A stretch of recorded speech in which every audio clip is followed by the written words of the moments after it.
So we want to welcome to the show Okay. Trymaine Lee, and he has a new book that just came out a couple of weeks ago. He has it behind him, A Thousand Ways to Die. And he is not only a Pulitzer Prize winner, but he's an Emmy Award winner for journalism. Well, I don't know what it's for exactly. So, what?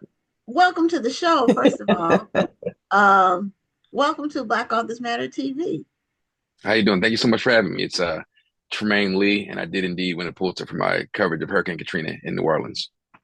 Oh, okay. Oh, Well, my well, we have a co-host lot is to from talk New about Orleans. then. Yes, I'm Yes, I'm going to from go New off Orleans. camera for a few minutes, and I will be back. But Rhonda will be handling the interview from this point, and I'll probably be back before the end. Thank you. Well, first of all, welcome to the show, Tremaine Lee. Thank you for being here tonight. I'm really looking forward to talking with you, especially because I know about you just talked about your coverage of Hurricane Katrina and being from New Orleans. I wasn't living in New Orleans at the time that Katrina happened, but my mother was, Mm, and she wound up moving in with me in Maryland. Um, and she barely got out of New Orleans. wow. I think the hurricane hit that night and she was finally able to get out. She was part of that contraflow, and which they didn't talk a lot about. I watched a lot of the coverage that they did for the anniversary, and they talked a little bit about the contraflow, but that was a huge part of the evacuation. So I was very surprised about that. That's right. Yeah, well, we're glad she made it out safely 20 years later. We can reflect Yes. on how much destruction there was, but New Orleans is also is a special kind of place where people are patching the community back together themselves. So very proud of my connection to the city. Are you from New Orleans? No, no, I'm from South Jersey originally, but I got down there about 4 months before Katrina, working for the Times-Picayune. So I just got down there. Yeah, Oh wow. Okay. Yeah. Times Pick a Unit. They merged with the Advocate. that's right. Yeah, Yeah. So wow, yeah, you know a little something about the city. yeah, I was down there for a little while. Okay, okay. Well, thank you for your coverage and thank you for caring about the city. I mean, that's something that I've always treasured. You know, there were so many people who came to capitalize on the city, but people who actually cared about the city and showed how they cared about the city. I appreciate people like you. So thank you very much for that. Thank you. So let's talk about your book, A Thousand Ways to Die, The True Cost of Violence on Black Life in America. Yeah, so Oh, this book has that's a been mouthful. yeah, it is, and it's a little provocative and weighty, but for most of my career, I've worked at the intersection of Black death and survival as a police reporter, and so I set out to tell the story of the cost we pay as community and family every single day, tracking my own family's experience with gun violence as a way to speak to how throughout time and across geography, our communities have been shaped by that same violence.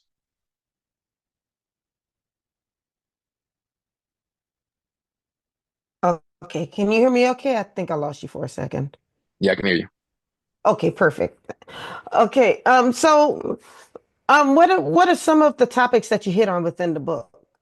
Yeah, so basically, I go back from the beginning of my own family's experience, going back to Jim Crow, Georgia, to speak to the systemic nature of the violence that Black people have experienced. And so by the time we get to modern times with a trigger and a bullet, our communities have experienced all kinds of systemic violence long before a trigger is ever pulled. And so while walking readers through my own family's history of violence, I'm speaking to the many ways in which, the gun violence and political violence and policy has shaped how we've experienced this country.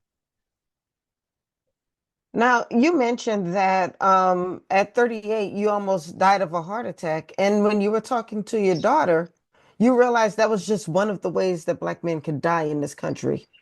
Yeah, so at 38, 2 years into the reporting and writing of this book, I suffered a heart attack, a pretty bad one. And in the aftermath, as I was getting healthy, my daughter, who was 5, going on 6 years old, was asking me, how and why.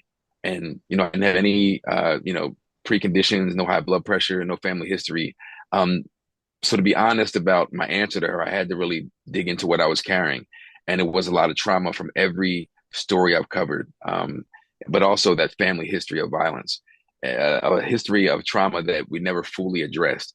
Like so many of us in this country are carrying around this kind of baggage that we haven't found ways to break down and move past, and so we're existing coiled up and inflicting more trauma on ourselves sometimes. As we're unable to shed the weight of that trauma. And so in answering her question, I was able to and forced to really expand the aperture of what violence really is, because there is the physical violence, but then there's the silent violence that we carry within from our histories, but also for me as a Black journalist. So it's a braiding of history and memoir and deep reporting. Yeah, I think that, it's so easy often for a person who is not a black man to say you need to get over it or stop blaming the system and all of these things that we say to a black man who's trying to make it. Yeah, And everybody wasn't born in a situation where they could just go to college and then get a great job and live an all-American life. that's right. And sometimes, no matter how many smarts they have, they don't have the opportunity. So you have that on top of the stresses of just being a black man trying to exist. And those pressures seem to mount on each other. Um, Yeah. did you, I know you already know that being a black man yourself, but did that really weigh on you even more as you were writing this book? Well, certainly. I mean, a lot of what went into this book is me experiencing America as a Black man and operating in white spaces as a journalist and trying to tell Black stories and encountering the barriers of white ignorance and white privilege and all those things we have to navigate to tell our stories. But certainly, I think one of the biggest issues that we face is we tend to take on and internalize all of what we experience. And I think, especially as Black men, but Black people, we are not the violence we experience, right? And none of this is our fault per se. That's not to say we shouldn't be held accountable and hold others to account. But if you want to understand American violence, you have to look at the systemic violence that created the environments for us to experience it the way we do. Do you think that, and believe me, I agree wholeheartedly with you.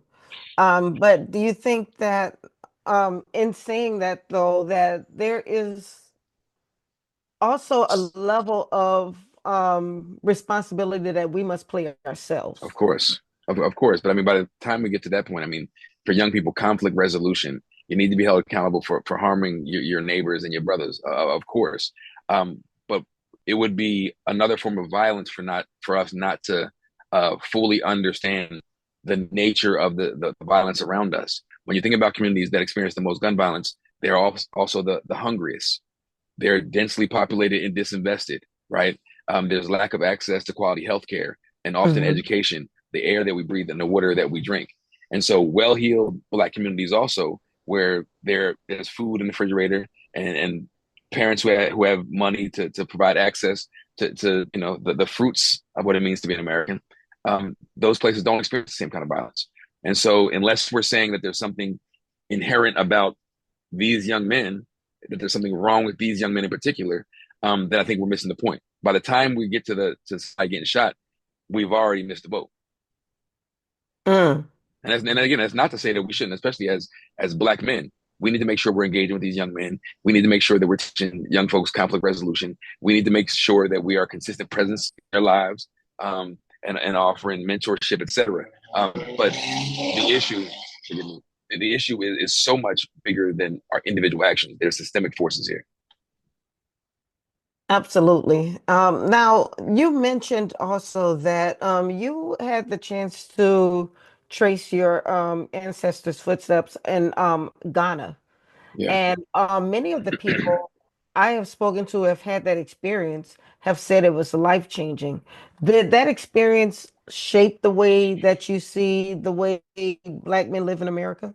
Well, I think not just Black men, but I think one of the discoveries I made along the way that I just didn't have a great sense of is the role that guns played in our enslavement, not just in helping to round people up, But as European powers were developing gun technology, they were applying regional African powers with guns to create more instability in war, to create more enslaved people.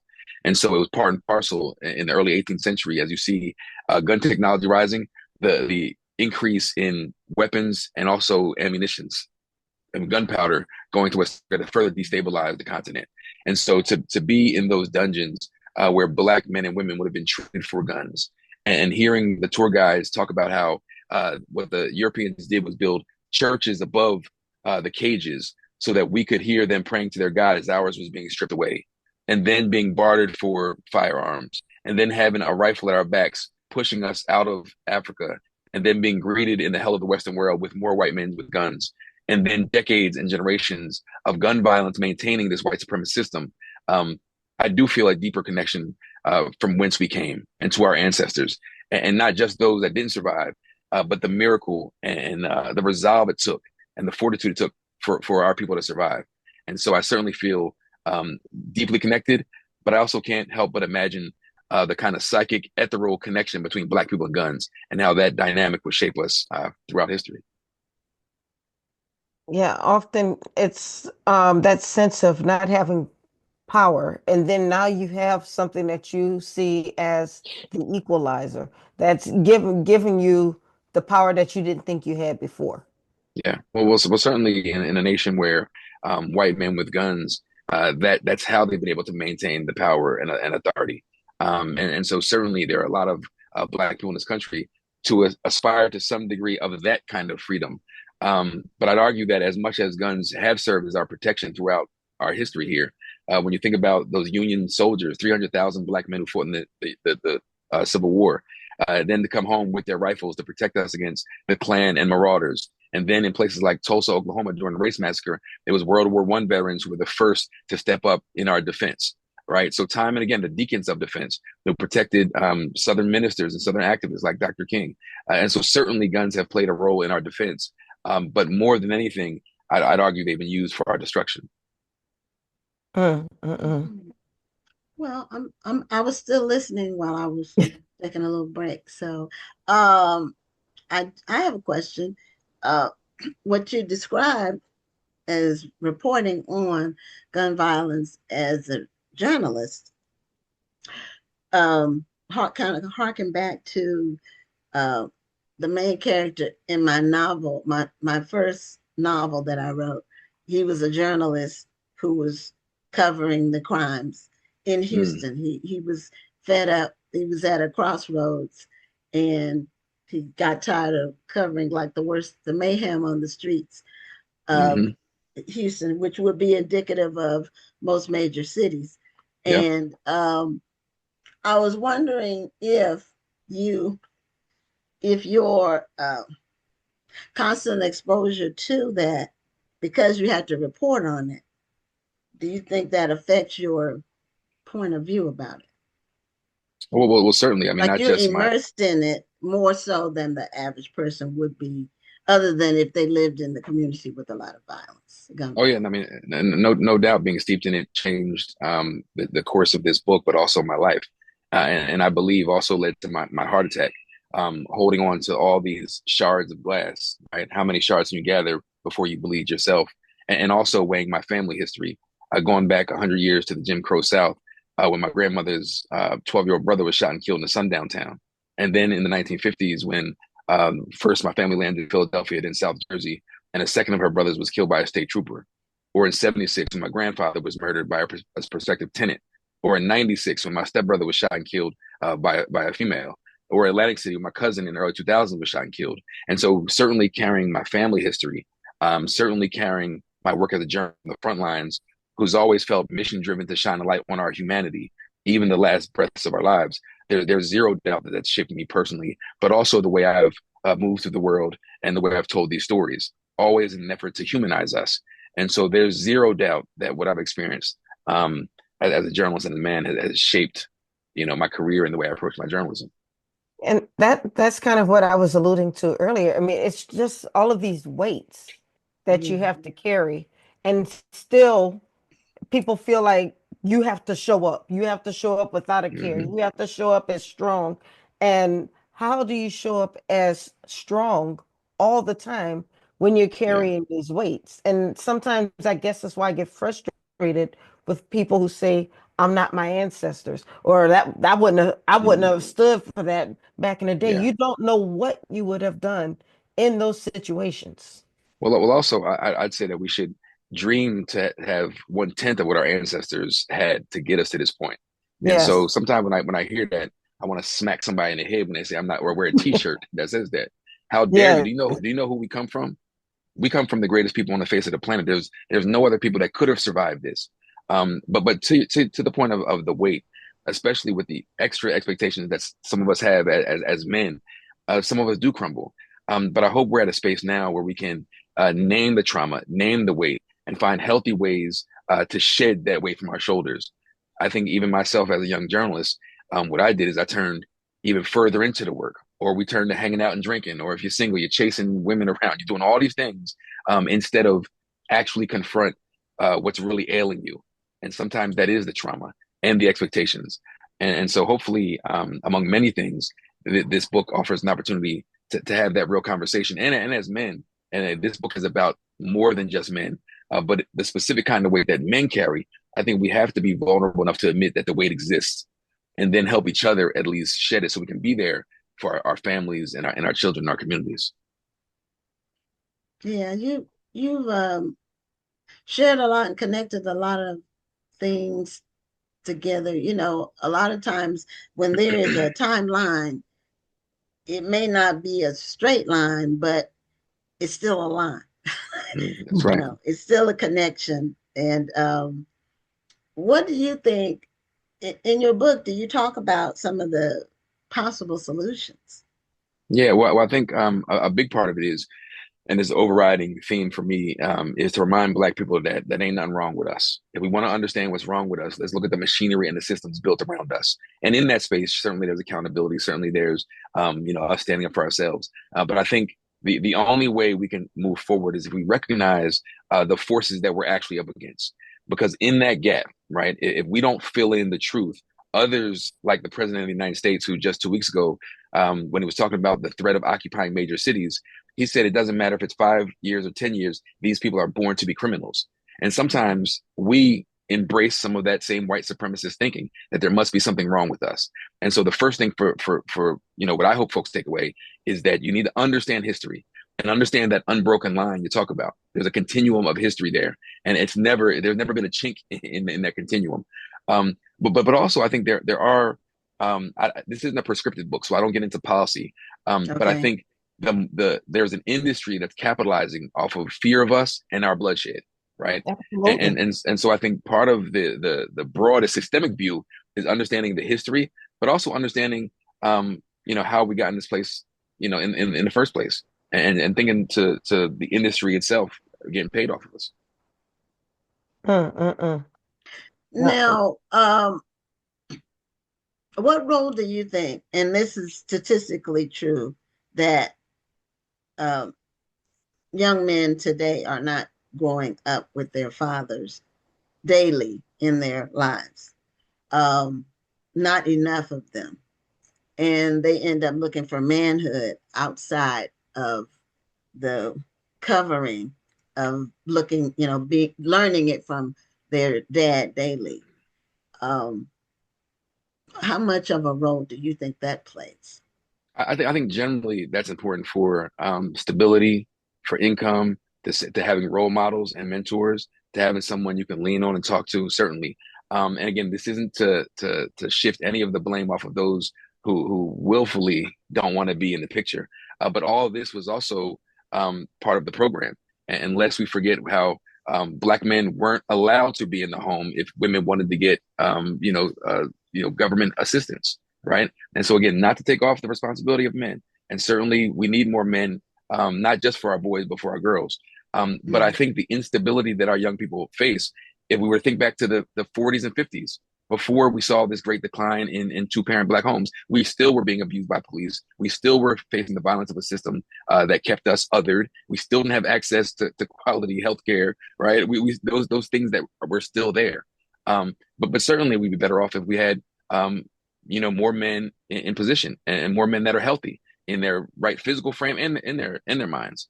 And so I don't think that, but I think we have to be careful because that's an easy out for the system that created much of the destruction in the first place. Because all they have to do is say, well, where's the men? What if the men are there? We still don't have access to higher education at the same rates. We still don't get the same pay as other people when we are in those jobs. And even when we are middle income, we're still living in communities that are more disinvested than our white counterparts who have less education. And so that certainly will solve for some things. And I think we should all be advocating for our brothers to make sure that we're there for our people, not just your kids, but our communities. But I think we have to be careful because that gives an easy out for those who already don't see us as full human. Absolutely. Now, this book has only been out for a short time, just what, a couple of weeks now, right? Yeah, it came out September 9th. So this is the start of week 3. Wow. And what's the I know it's still early, but what's been some of the feedback you've received so far? Oh, it's been great. I just got off a 7-city tour, so I went up and down the East Coast. Literally just got home over the weekend. Great reviews from Kirkus to book pages to it's selling well. It's ranked among the top in the Amazon sales charts for African American biographies and memoirs. So it's been doing really well. A bunch of great excerpts and reviews in the various magazines. So it's been great.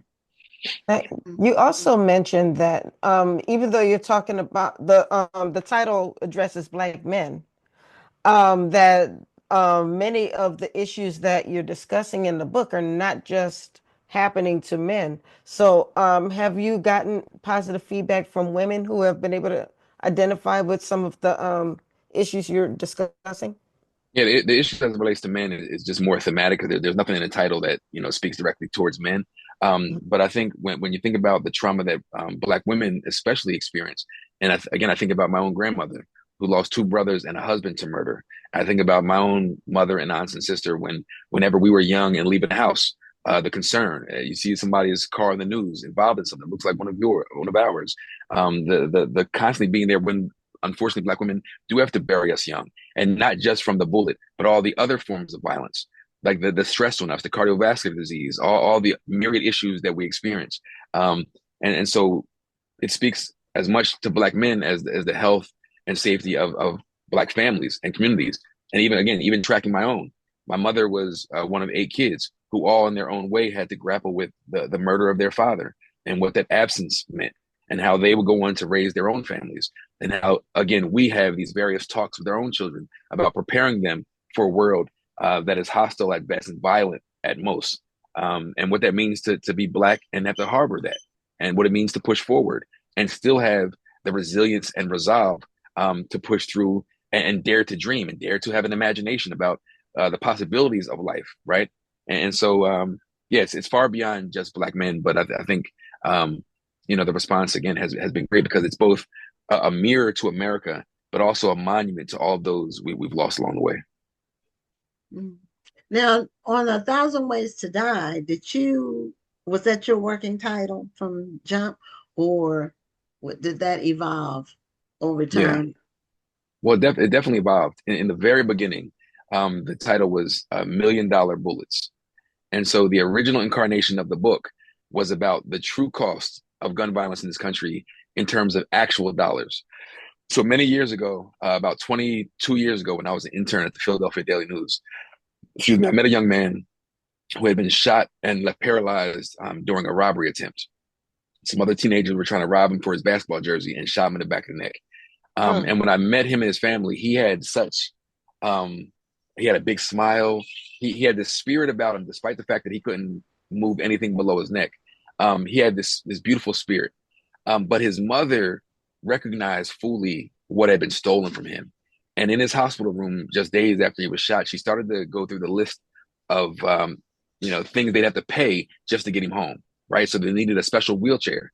They needed a special van. They needed a ramp for their North Philly row home. They needed to have the doors widened. They needed to have the receptacles changed out to handle his breathing machine. And this is just a poor family from North Philly. And so I started thinking about the cost in like literal dollars.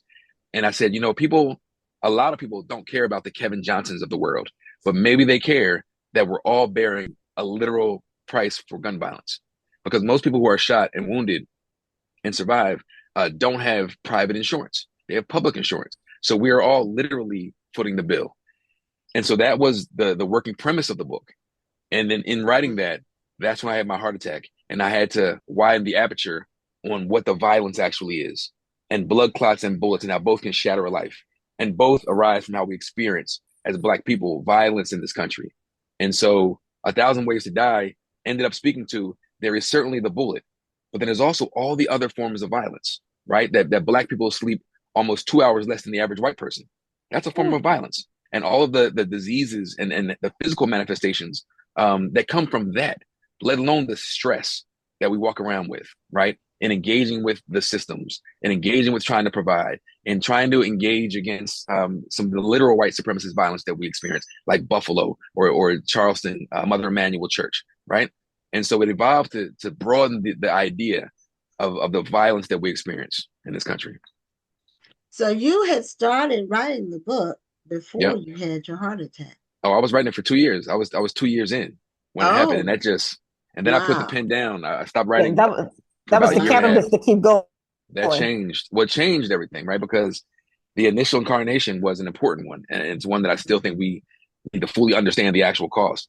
But having a death walk up on me while I'm writing a book about violence and death just forced me to have, I say it led me to have a certain clarity about the story I was trying to tell. And now it's finally, I believe, the book that it's supposed to be. Wow. Well, we only have about a minute left, but if you can just remind us where we can find a book. We already see the cover right behind you. Yes. Yeah. Now Yes, you can get the book wherever you buy books. I would direct folks to bookshop.org and search out your favorite Black-owned bookstore or independent bookstore. Make sure we show the independents some love. But you can also get it, wherever you find books. And also, referring back to Katrina, I have a documentary called Hope in High Water, People's Recovery 20 years after Hurricane Katrina on Peacock right now. So it's Hope in High Water, and it's on Peacock. Since I know you're from New Orleans, and I know your viewers might care. So okay, now that's not the one that's on Netflix. no, this one's on Peacock. That's Hell in High Water. It's a This different is Hope. one. Yeah, ours is Hope in High Water. That's Hell in High Water. Oh, so ours okay. is a little, I little saw more the hopeful. one on Netflix. I think it's 5 parts. Yeah, I'm gonna watch it. I mean, I will say that some of the 20-year documentaries have been really well done. Mhm. So I would really love to see yours. I do have Peacock, and I will be looking for it. Check out ours is less a recitation on all the destruction, and it's about how communities and organizers find a way to patch the city and heal themselves, right? So it's not about what was lost; it's what we were able to gain. Oh, okay. All right. Yeah. Well, I think more information is better as far as that's concerned. Katrina was very dramatic, and I had forgotten how traumatic it was. Just because I wasn't in New Orleans and I didn't have people in New Orleans. I was more, on the outside hearing about it. But we did.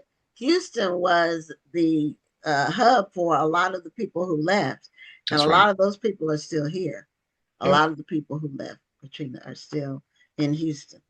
And so thank you so much for being a guest on the show, Trymaine. Thank you. Your passion for your topic really shows. So, thank you very much for having me. This is a great opportunity to keep having the conversation. So thank you so much for having me. Really appreciate it. Okay. Have a great night. You have a wonderful evening. All right, y'all too. Thank you. Bye-bye. All right, bye.